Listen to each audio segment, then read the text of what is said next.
Rachel driver. Everyone back front waiting for it. Sorry, second. The bus is coming right now. Gordon's going to be your driver. Gordon's works in the park, driving in the park, almost actually.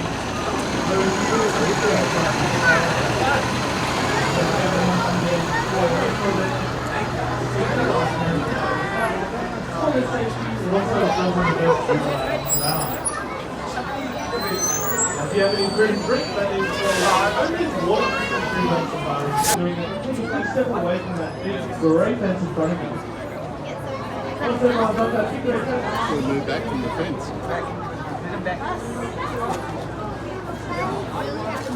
thumbs up.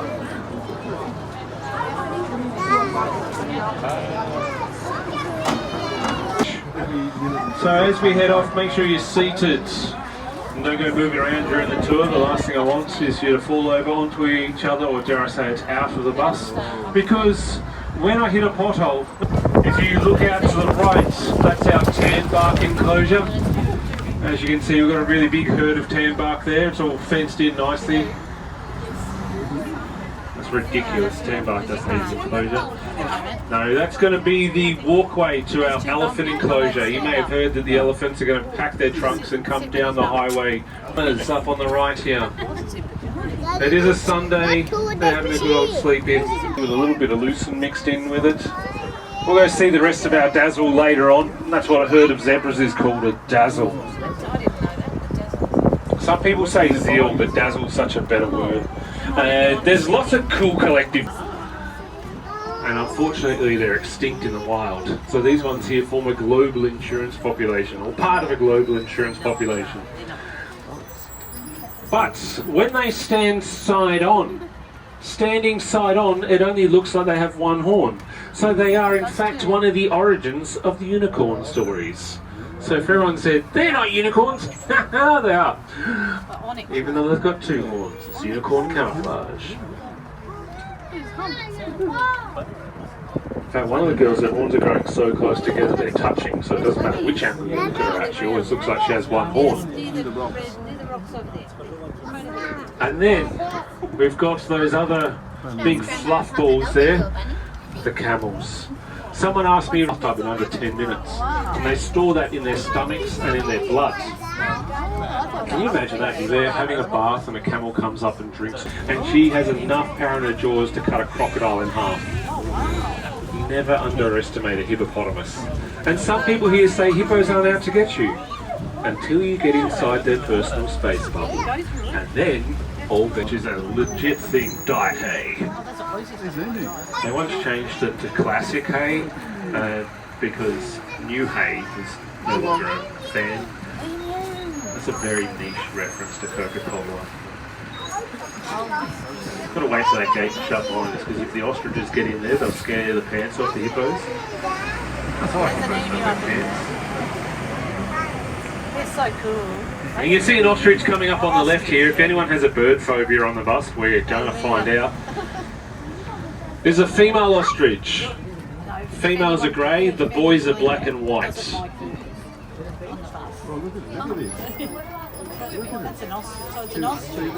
And as they're walking, you might notice they've only got 2 toes on each foot. Unlike emus that have 3 toes on each foot, and most birds actually have 4 toes on each foot. 3 forwards, 1 backwards.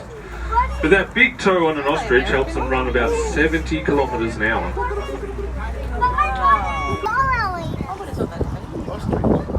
The reason we don't have them in together is purely for mathematical reasons. If you think about it, we've got 4 males, we've got 7 females. So they're just as comfortable in negative 40 as they are in plus 40 degrees.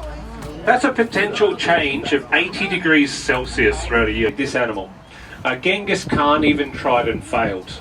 Not many people can say they've got one on Genghis Khan, but a horse can.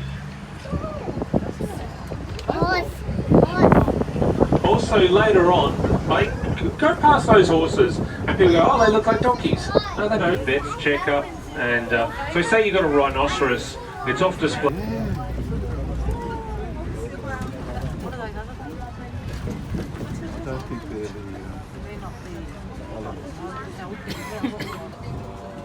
So you got our eland. massive antelope that can get up to 900 kilograms. Can jump between 2 to 3 meters into the air. Try and spot one with only one horn. That's Tilly. Tilly is quite silly. That's right, she's silly Tilly, and she gets up to mischief. If there's ever an eland, but keep an eye out for the giraffe's tongue. The giraffe's tongue is about 40. Blue so it doesn't get sunburnt, and it's also prehensile. So it's like having a hand in their mouth, which they'll use to grab onto branches and pull the leaves off. But can you imagine having a 45 centimetre long prehensile tongue in your mouth? What would you use it for? Well, the giraffes also use it to pick their nose. Pick their nose? The kid next to me thinks that's gross. Whatever, child.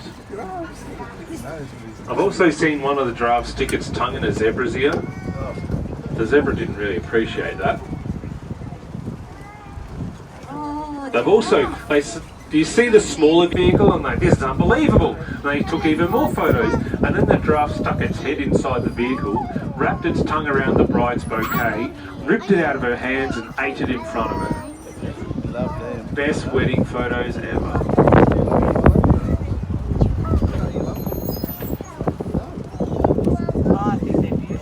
This is Jelani. He's a Kiwi. The others are from Perth and Sydney.